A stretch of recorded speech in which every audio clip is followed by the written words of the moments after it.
My name's David. I'm a pastor, and for Google Sheets, I give it a 5. For more reviews like this, click below. Before Google Sheets, we primarily used Dropbox to share documents.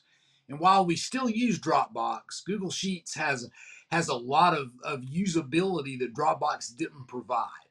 And so we have much more success with Google Sheets.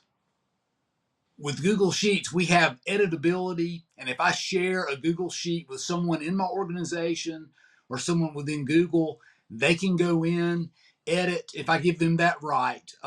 They don't have to have Excel or another type of spreadsheet software to be able to do this. It's right there, embedded with Google Sheets. And that's huge. That's a big advantage for our organization. Startup with Google Sheets was easy because Google Sheets does function as many spreadsheet softwares do. The only difficulty we had was getting into the flow of inviting people to share documents and just kind of getting through the science of that. It's not that difficult. It was just that honestly, it's just a little different from the old way. It's actually much easier than the old way of emailing a Dropbox link or a link from a server to someone else.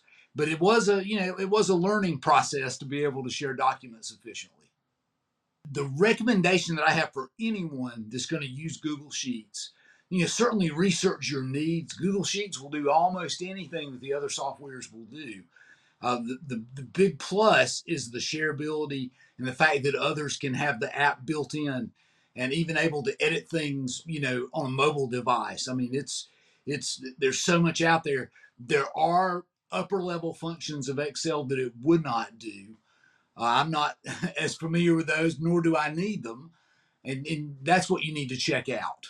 Just make sure that it'll do everything you need to do to be able to use those sheets.